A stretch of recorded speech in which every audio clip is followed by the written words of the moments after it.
Audio Jungle. Wassalatu wassalamu ala sayyidina Rasulillah Sayyidina Muhammad wa ala alihi wa sahbihi wa mawalah. Ma ba'd. Kita bersyukur kepada Allah Ta'ala atas segala nikmat yang Allah Ta'ala anugerahkan kepada kita sekalian. Nikmat iman, nikmat Islam, nikmat bisa kumpul di dalam kesehatan, dalam afiat. Kemudian juga dalam rangka syukur kepada Allah Subhanahu wa Ta'ala. Kita bersyukur atas syukuran. Alhamdulillah.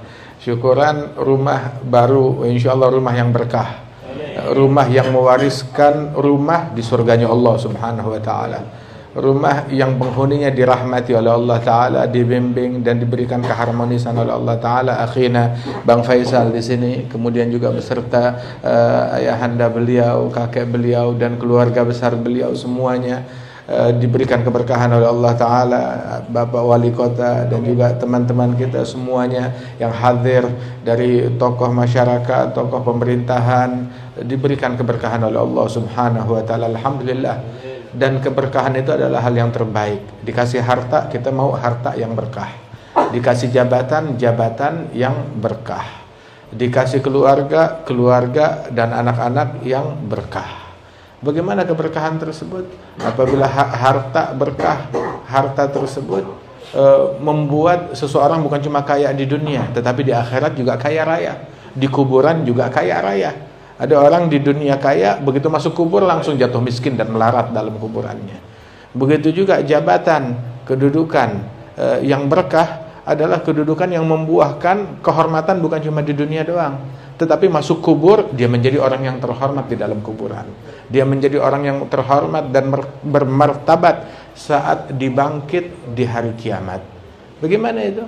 Sebab ada juga jabatan di dunia terhormat, begitu masuk kubur langsung terhinakan.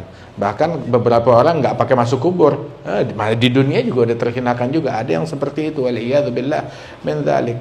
Karenanya itu minta selalu keberkahan oleh Allah Subhanahu wa Ta'ala. Kita setiap subuh ketika doa di dalam kunut waktu sholat subuh, wa barik lana fima a'tait, barik Allahumma hadina fiman hadait, wa afina fiman afait, wa tawallana fiman tawallait, wa barik lana fima a'tait. Berikan keberkahan kepada kami di dalam apa-apa yang Kau berikan kepada kami. Engkau berikan rizki, harta, berikan itu berkah, jadikan itu berkah. Engkau berikan kami keluarga, istri dan anak-anak, jadikan itu berkah.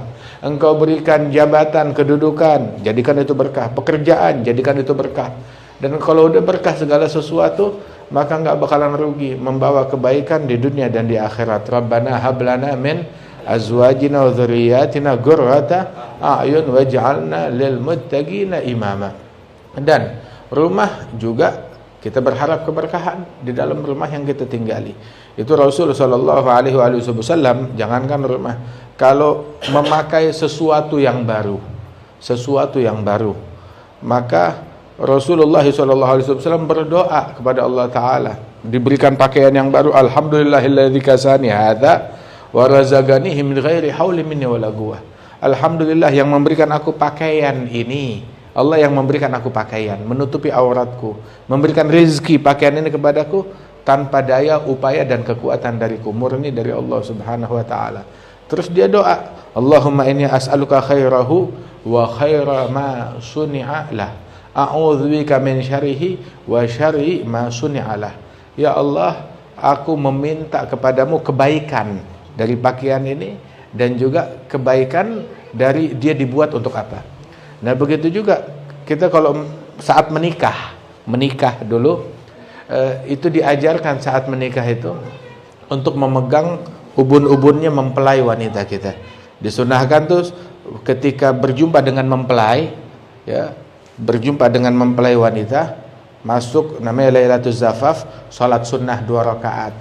Begitu. Kemudian pegang ubun-ubunnya, ketika pertama kali berjumpa pegang ubun-ubunnya bagian kepalanya itu. Kemudian berkata, Allahumma inni as'aluka wa khairaha wa khaira ma jubilat alaih, a'udzubika min syarriha wa syarri ma jubilat alaih. Ya Allah, aku meminta kepada Engkau kebaikannya dan kebaikan yang Engkau letakkan pada dirinya, dan aku berlindung dari keburukannya dan keburukan yang terletak pada dirinya. Artinya semua orang punya kebaikan, punya nilai baik, punya nilai buruk. Enggak ada semua orang tuh yang buruk semuanya, enggak, pasti ada nilai baik juga. Dan juga enggak ada orang yang semuanya buruk. Pasti dia juga punya kebaikan juga. Man dzalladzi ma sa'agat wa man lahul husnu faqat. Siapa gerangan yang enggak pernah bikin salah, semua kerjaannya bikin baik. Enggak ada kecuali Nabi Muhammad sallallahu alaihi wasallam alladzi alaihi jibrilu habat. Hatta Fir'aun yang jahat, yang bejat, yang mengaku Tuhan, tapi juga ada sisi baiknya juga. Apa sisi baiknya dia?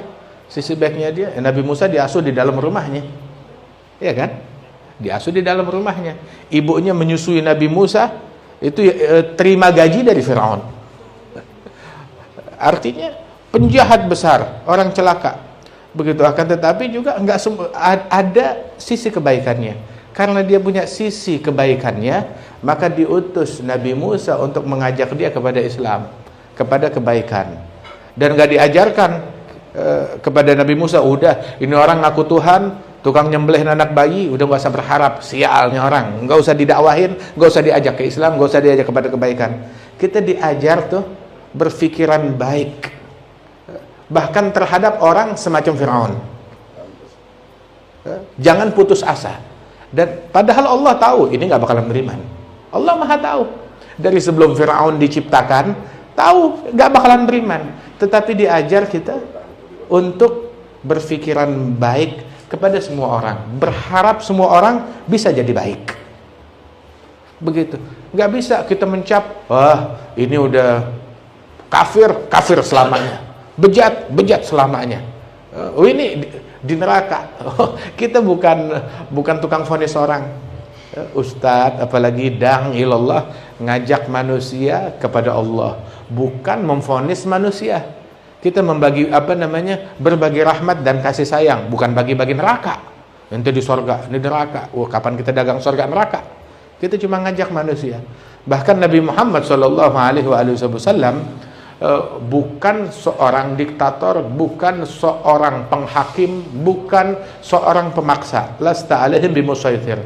Akan tetapi beliau adalah da'iyan ilallahi biiznihi, seorang yang ngajak manusia kepada Allah dengan izin dari Allah Subhanahu wa taala. Alhamdulillah, perkumpulan yang penuh keberkahan insyaallah. Nabi mengajarkan seseorang ketika dia masuk rumah, masuk kaki kanan, baca bismillahirrahmanirrahim. Hal yang simpel, semua orang juga bisa, gampang kan? Enggak harus repot-repot. Tiap kali masuk dalam rumah kita, masuk kaki kanan, pilih kaki kanan, berusaha masuk kaki kanan, baca bismillahirrahmanirrahim.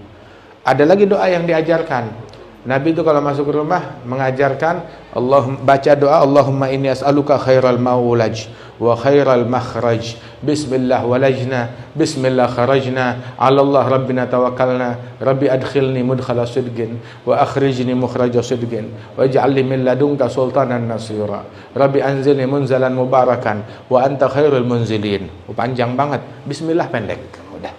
Mau baca yang pendek, baca masuk kaki kanan, baca bismillahirrahmanirrahim. Kalau bisa masuk rumah, baca ayat kursi. Itu diriwayatkan, barang siapa yang masuk rumah baca ayat kursi, Allah Ta'ala berikan keharmonisan untuk seluruh penghuni rumah itu. Istri, anak-anak, suami jadi harmonis, jadi damai. Jadi diberikan tuh, ditempatkan kasih sayang di dalam rumah tersebut.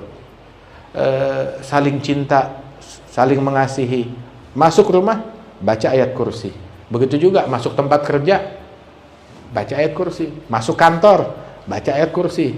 Masuk gedung parlemen, baca ayat kursi. Biar ada kasih sayang, saling cinta, begitu. Jangan ngelihat orang bahwa ini lawan, ini saingan, ini musuh, ini saya nggak demen ini gitu. Jangan.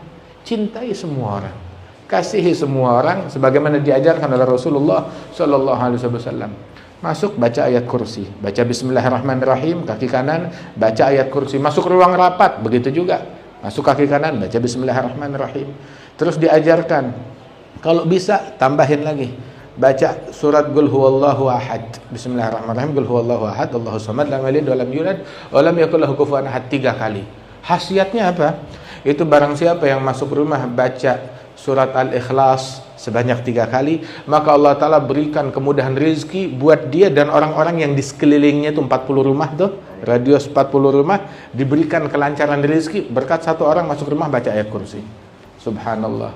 Jadi mukmin yang mengamalkan adab dan sunnahnya Nabi Muhammad Sallallahu Alaihi Wasallam, dia punya pengaruh dan dampak baik bahkan kepada orang-orang yang ada di lingkungannya, walaupun orang-orang tersebut gak kenal sama dia, tapi dia nggak sadar dia dapat rezeki dari Allah berkat ada tetangganya masuk ke rumah baca surat Al-Ikhlas 3 kali.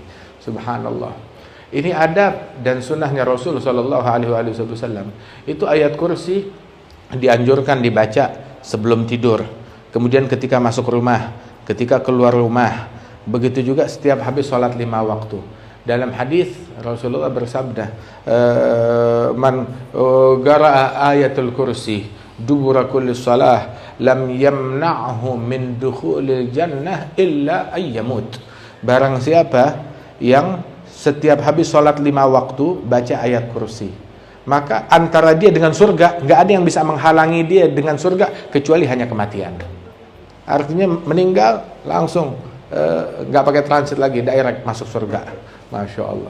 Alhamdulillah. Baca ayat kursi. Kemudian ada satu Abu Hurairah ditugaskan oleh Rasul Sallallahu Alaihi Wasallam untuk jaga gudang dari pencuri. Tahu-tahu malam dia dengar suara berisik gaduh, diperiksa nggak tahunya ada pencuri, ditangkap pencuri tersebut. Saya akan bawa kamu kepada Rasulullah besok. Ini tengah malam. Pencuri itu bilang, Abu maafkan saya sumpah, saya janji nggak bakal balik lagi, ampun.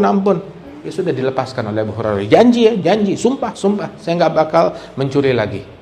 Dia balikin barangnya, pergi. Terus paginya cerita kepada Rasulullah, ya Rasulullah semalam kan ada pencuri, terus saya lepaskan. Nabi bilang, bohong, besok dia bakalan balik.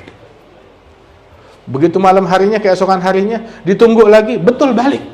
Bilang, kali ini gak ada ampun, saya bawa kamu kepada Rasulullah. Bilang, kali ini saya sumpah janji, saya taubat, saya gak bakal balik lagi.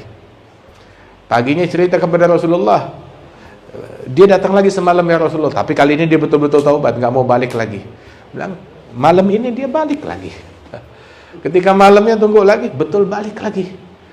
Kali ini beneran, udah saya ikat, saya bawa kepada Nabi Muhammad. Bilang, ya Abu Hurairah, kali ini gini deh, kamu lepasin saya ajarin satu ilmu. Apa ilmunya? Ilmunya, setiap kali kamu mau tidur, ya sebelum tidur itu baca ayat kursi. Saat kamu malam baca ayat kursi, ya dijaga, dilindungi dari gangguan, dari pencuri, dari apa. Oh begitu ya, karena udah dikasih imbalan, dilepaskan oleh Abu Hurairah. Paginya cerita kepada Nabi Muhammad, Nabi bilang, Sodak wa innahu lakadzub. Apa yang dia ucapkan itu tentang ayat kursi betul, dan dia adalah kadzub. Apa itu kadzub? Setan pendusta. Itu sebenarnya setan yang apa namanya, yang mencuri. Ada syaitan diutus, cari besok udah nggak ada lagi. Subhanallah. Artinya baca ayat kursi, maka seseorang akan dilindungi dari banyak keburukan. Habis sholat, mau masuk rumah, keluar rumah, masuk toko, masuk tempat kerja kita, dengan ayat kursi tersebut selamat seseorang. Dan ada Al-Imam Abdullah bin Al-Haddad Al-Mujaddid pada zamannya yang hidup 310 tahun, 311 tahun yang lalu, beliau wafat. Itu beliau bilang di dalam kitab An-Nasaih Diniyah bahwasanya ada saat-saat tertentu, momen-momen tertentu, di timing tertentu disunahkan ada doa khusus, amalan khusus yang perlu diamalkan oleh seseorang. Ada zikirnya, ada adabnya, ada sunnahnya.